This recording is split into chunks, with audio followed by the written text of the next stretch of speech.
Целосно згмечен автомобил и 2 уништени камиони. Ова се остатоците од синоќешната сообраќајка на автопатот Неготино-Велес на околу 1 километар пред Патарината. Во несреќата животот го загубија 34 годишната скопјанка Василка и незиниот 4 годишен син. Тие патувале во автомобилот Мазда кој го управувал сопругот на загинатата. Значи, двете товарни моторни возила претходно имале сообраќајна несреќа и тие биле застанати на третата коловозна лента, односно коловозната лента која што е за застанување или за споро возење. Патничкиот автомобил од засега неутврдени причини, значи удрил во товарното моторно возило кое што било поназад застанато.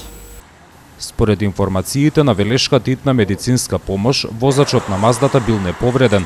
Инаку во несреќата учествувал камион на Македонски пошти. Двете товарни возила ги управувале скопјани на возраст од 65 и 44 години. Двајцата минале со полесни повреди.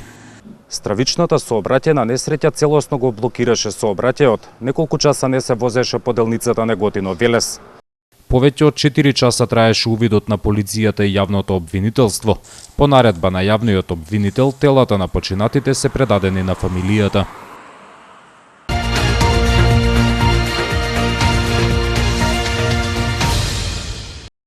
Кајак и безбедност на вода. Ова денеска го учеа децата од градинките Димче Мирчев. Една од големите групи на езерото Младост учеше од спасителите на Црвениот крст. Часот е дел од проектот Пријатели со вода. Започна во занималните на градинката, а заврши на брегот на езерото.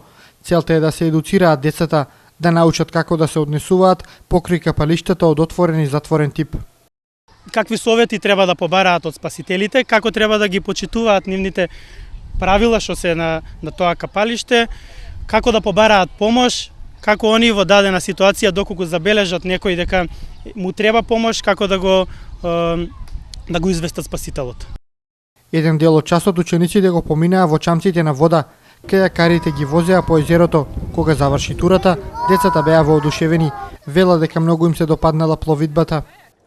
Ние седевме во ковците весла. Да. Што беше најубаво?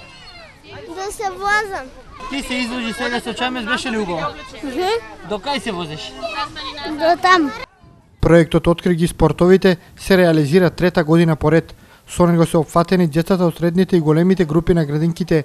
Досега тие се запознаа со ракомет, одбојка, кошарка, тенис, пинг-понг, гимнастика, атлетика и други спортови. Секој спорт се учи во неколку чекори.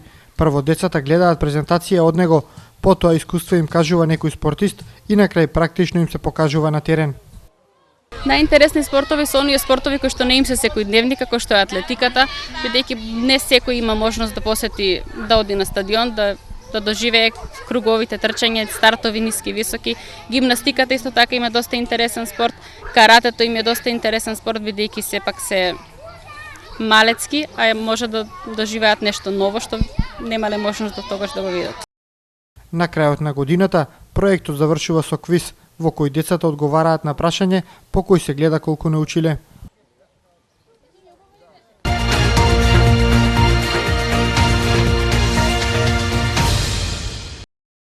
Луѓето кои боледуваат од пулмонална хипертензија ќе ги користат воздушните бањи во општина Чашка. Болеста која се манифестира со притисок во белите дробови е многу ретка во светот.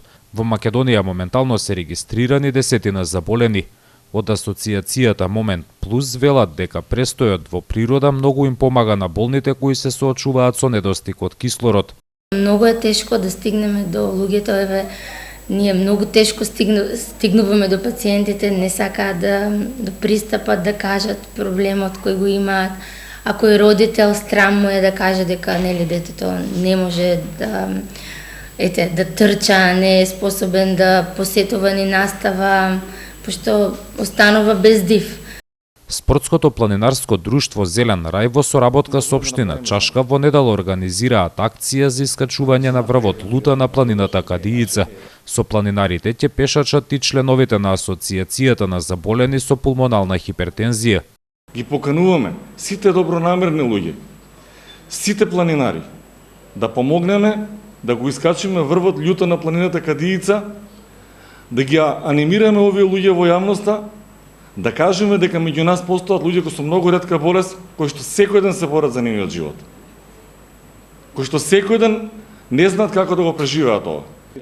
Од општина Чашка велат дека се вклучиле во проектот од територијата на која се наоѓа општината многу одамна е прогласена за простор кој им помага на болните кои имаат проблеми со дишењето. Ние имаме 2 воздушни бањи во наша општина. Значи, токму нешто што им е потребно на овие луѓе. Можда на Балканот ги има и на други места. Меѓутоа, во поранешна Југославија, значи тие двете бањи во Горно Врановци и во Јасеново биле рангирани како едни од најдобрите кои што им помагале на луѓето кои што имаат проблеми со дишење. Во моментов заболените од пулмонална хипертензија во Македонија немаат терапија обезбедена од Министерството за здравство. Во светот има десетина лекови кои чинат и до 10.000 евра. Инаку, како основна терапија се користи виаграта која ги проширува пулмоналните артерии.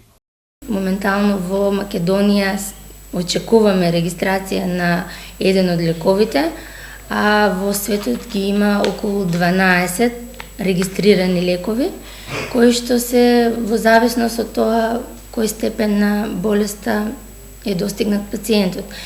Пулмоналната хипертензија наликува на болеста астма, се манифестира со речиси истите симптоми. Сепак од асоциацијата велат дека е неопходно навремено откривање. Досегашните искуства покажале дека лекарите се уште немаат доволно знаење за оваа болест. Поради ова, дел од пациентите подолго време се лекувале со погрешна терапија.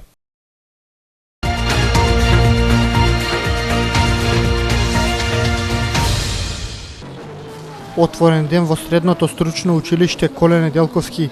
Надлежните ги представија образовните насоки и профили пред сите заинтересирани. Машинската, електротехничката, сообраќајната и угостителската насока.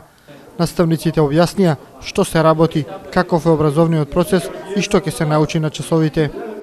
Имате особини, поголем дел на зачаници исто се обработуваат завртки, навртки, значи сите тие делови може да се изработат машински, значи на машина.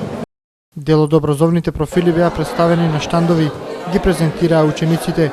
Тие им порачаа на 9 оделенците, токму во ово училиште, да го продолжат нивното образование. Јас сум втора година во угостителската струка, смерот е многу добар, па покрај тоа што одиме на пракса, па одма се можеш на работа да најдеш.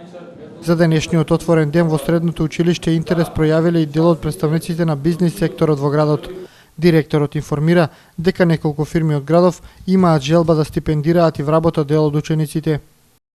Значи, нашето училиште нуди можност за вработување веднаш после завршувањето на средното училиште и тоа го нагласувам, значи веќе се интересираат лица од стопанството за веднаш да продолжат и уште што е поинтересно, заинтересирани се да направат избор на ученици кои што би продолжиле високо образование со цел да ги стипендираат. Од училиштето информираа дека за престојниот уписен рок имаат 340 слободни места во 10 паралелки.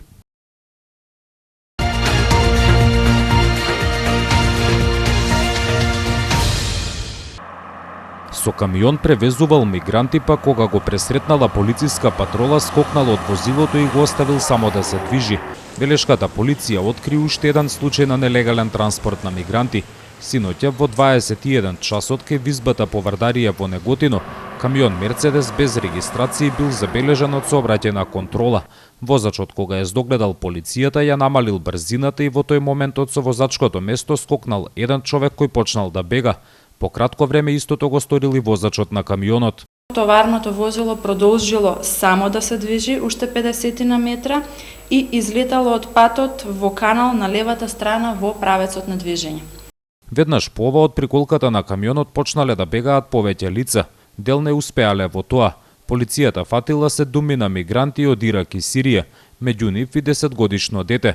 Во моментот на контролата 3 лица мигранти се обидале да побегнат, пошто од страна на полициски службеник испукан е еден куршум со пиштол во воздух заради предупредување и лицата се доведени во состојба на послушност. Мигрантите веднаш се пренесени во приватниот центар за странци. Полицијата пак го бара возачот на камионот.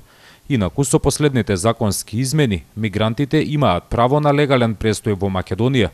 Во рок од 3 дена треба да одлучат дали ќе побараат азил во земјава или пак ќе продолжат кон западноевропските земји.